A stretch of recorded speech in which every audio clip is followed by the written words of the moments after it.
During her 30-year career in modeling, Ellen Surratt was everywhere. She was on billboards, in print ads, and in national TV commercials for brands like Coca-Cola, American Express, Avon, and Clorox. I did a lot of the early Apple phones. I did Citibank and all sorts of things that were 20 stories up and huge across Manhattan. You know, if my husband's watching a football game or something, and then suddenly Papa John's is there and there's me. But if you saw Surratt on the street, you wouldn't recognize her because she never showed her face in any of her work. They called me Queen of the Closeup, the It of Cuticles, the Supermodel of Hands. Until recently, Surratt was one of the nation's top hand models. That might not sound like a serious job, but professionals like her play a prominent role in advertising.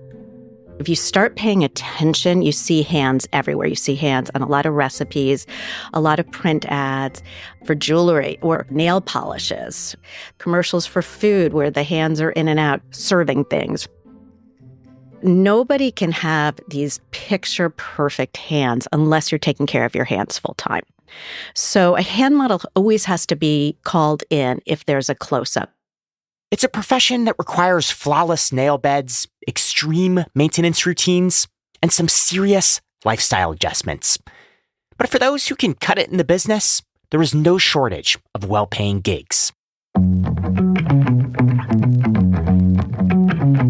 We work with beverage companies, we work with food companies, with watch companies, with jewelry companies, handbag companies. I tell everybody, if you need a hand, you know who to contact. And luckily, a lot of people do need hands. For the Freakonomics Radio Network, this is the economics of everyday things. I'm Zachary Crockett. Today, hand models. If you look at enough ads, you'll notice that many of them feature isolated body parts. A makeup brand might show off its eyeliner with a close-up of a pair of eyes. A deodorant commercial might feature a well-manicured armpit. And a jeweler might show an elegant hand, fingers outstretched to showcase a $30,000 diamond ring. These faceless jobs are called parts modeling, as in body parts. It's a robust but lesser-known side of the modeling industry. And when a brand needs someone with just the right set of eyes, armpits, or hands, they often turn to one of the most powerful people in the trade. My name is Danny Corwin, and I'm the managing director of Parts Models. Corwin started her agency, Parts Models, in New York City back in 1986, after realizing that traditional modeling agencies often couldn't fulfill an advertiser's particular requests. Today, her agency represents around 200 models. We're talking about hands, legs, feet, facial features, lips or eyes, whatever things that a client would need for a photo shoot. I would say we're probably the stepchildren of the modeling industry because we're the ones that people really don't think about, but it's a very, very, very important part of the modeling industry. Corwin says there's a demand for just about any body part you can imagine, but none more than hands. If you start looking at magazines or TV commercials and you see the hands pointing to something or holding something or swiping something, bracelets, rings, bananas, anything, all of a sudden you realize all the hands that are in advertising. For Corwin, finding a great hand model is a challenge. Very few people have what it takes.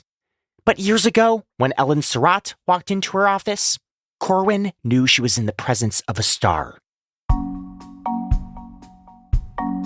I grew up dancing, but dance jobs generally are part-time. So I was also waitressing and catering and doing all those sorts of things. She looked me over and she said to me, "You can be a foot model." And so the next day she called me and said, "Go to this audition for Dr. Scholl's." I went down and they looked at 50 pairs of feet and it turned out I had really good feet. I had that nice sequential sweep down the toe line from the big toe all the way to the baby toe, and I had nice long toes that weren't smushed at all. So I booked this Dr. Scholl's job, and suddenly I was going from like $3 an hour as a waitress to $350 an hour as a foot model.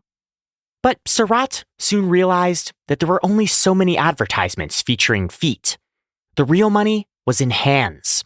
So she went back to Corwin to see if she had what it took. She said, go home and really take care of them for a while. And so I had to figure out for myself how to clarify the skin and how to make the nails nice and strong and the cuticles really lay where they should and the nails growing well and being that nice healthy pink and the nice healthy white of the moon. The first requirement of being a hand model is having nice hands, exceptionally nice hands. You have to have beautiful skin tone. The fingers have to look beautiful in comparison to the base part of your hand. And you have to really have flawless skin. And you have to have nails that really speak well. The pink has to show, the white has to show. They have to be strong. They have to grow well. Poreless, veinless, hairless. Kind of like they're asleep. They're like a sleeping beauty, just to look so beautiful without veins and without the bones popping up. Those are basics that apply to all hopeful hand models. But Corwin says that when it comes to aesthetics, different jobs call for different types of hands. There are what we would term more fashion hands or more commercial hands. The fashion hands, I would say, would be a little bit more elegant, longer, leaner. The commercial types of hands are a little bit more you and me. The average viewer can look at that hand and relate to that hand. If you're shooting a beer commercial, you want a hand that's really representative of a baseball fan, a football fan, or if you're shooting a food product, somebody who's used to being in the kitchen. Yeah, that's a hand I can relate to. That person really knows how to chop those onions. But Corwin says that having good-looking hands is only half the job. The other part is knowing how to properly showcase a product. A good hand model will know, for example, how to hold a pen and not cover the logo on the pen. How to hold a bottle. How do you pour that liquid into a glass so it doesn't splash everywhere? A final photograph of a hand holding a pill in an ad might look simple enough. But if you were to zoom out, you'd see all kinds of contortions to set up that perfect shot.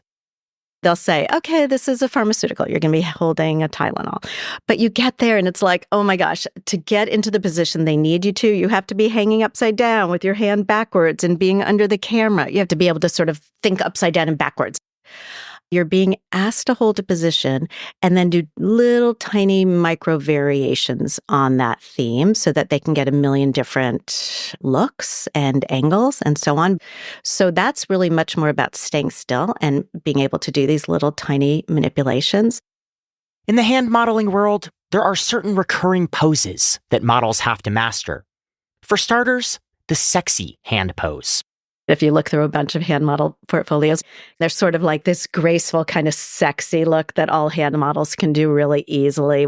It's sort of a profile of one hand and you're pulling the other hand down in a nice, really kind of sensual way.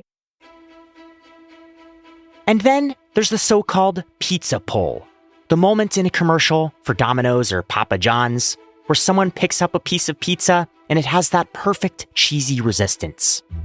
Those are sometimes the hardest jobs, the pizza pull, because it's all about the timing.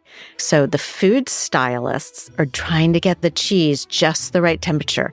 They'll bring it to set, and then they'll be using the blowtorch to continue to make it just the right texture. And you have to swoop in and just so gently put your hand right underneath the crust and just beautifully place your thumb on it. And then you just luxuriously pull it so that it's just getting that beautiful long stretch, and then it just releases and you pull the pizza out of the shot and it's perfect.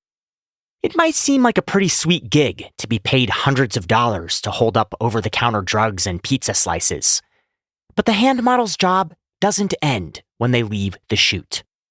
You have to be committed to keeping them looking that nice all the time, which is a 24-hour-a-day job.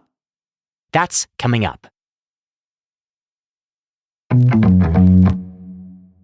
In popular culture, hand modeling has often been the butt of jokes.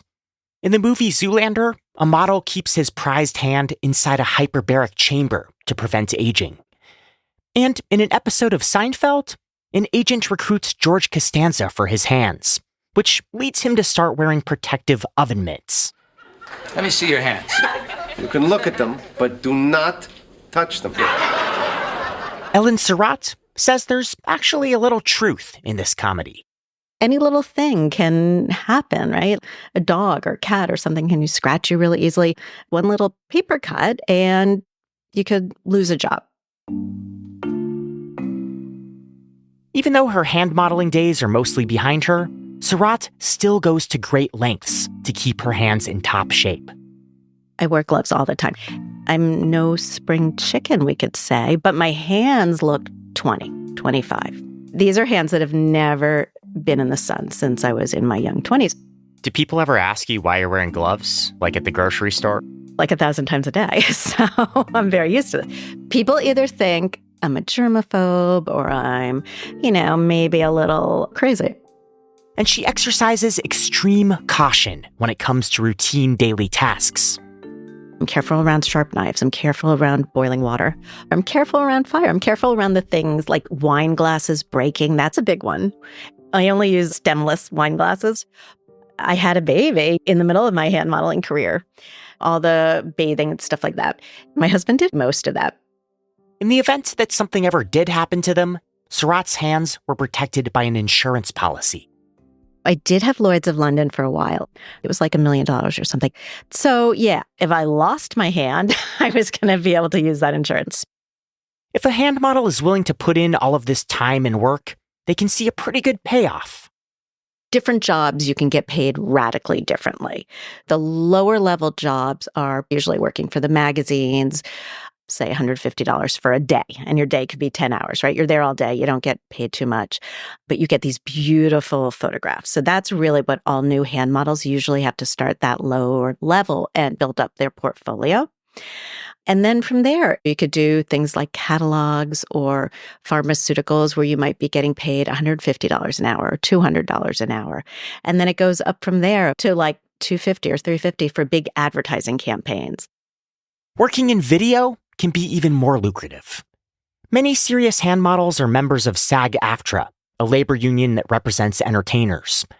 For a filmed commercial, their rate is set at around $650 for an 8-hour day on set. But a brand might end up using the footage in multiple commercials. And when they do, the model gets paid the day rate for each use. You could be doing the same shot that they're going to use in 6 different commercials, and suddenly you're getting 6 times your day rate just for one day. Some hand models were buying cars and buying houses with all the TV jobs that were going on. Hand models enjoy another financial advantage. Models who show their faces in ads often have to sign exclusive deals. If they work for one cologne brand, they have to agree not to work with any competitors. But a hand model isn't bound by the same rules. I could be doing Burger King one day and McDonald's the next day. So Burger King never saw your hand in an ad and said, Ellen double-crossed us. No, most people can't recognize hands from commercial to commercial. Danny Corwin, the hand model agent, makes money by taking a cut of each job her models book. 10% for video work and 20% for print. But she's quick to say that even though hand models are paid well, most of them don't earn a full-time living from handwork alone. It's not a 9-to-5 job, and it's not a 5-day-a-week job. So the jobs come in day by day. I mean, there are times when it's very busy and the model could be very busy, and there are times when you're basically staring at the wall. I find that a lot of models do supplement their income. There's very few hand models who actually make a full-time living as hand models. Our joke is like you can count them on one hand, right? But if you can manage to be the queen of the closeup, the it of cuticles, the supermodel of hands, well, you just might be an exception. There's probably 5 women and there's 5 men who may not do anything else except hand modeling. And you were right in there. I was the queen of the tiny handful. At the peak of the demand for your hand modeling career, were you making like a doctor or a lawyer salary? Not quite, but probably upper management, maybe like low 6 figures. I mean, considering I had been a dancer, I was making a lot. For the Economics of Everyday Things, I'm Zachary Crockett. This episode was produced by me and Sarah Lilly and mixed by Jeremy Johnston. We had help from Daniel Moritz-Rapson.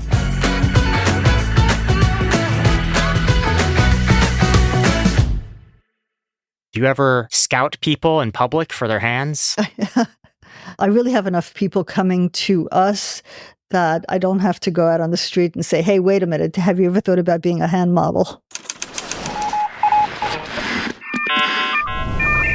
The Freakonomics Radio Network, the hidden side of everything.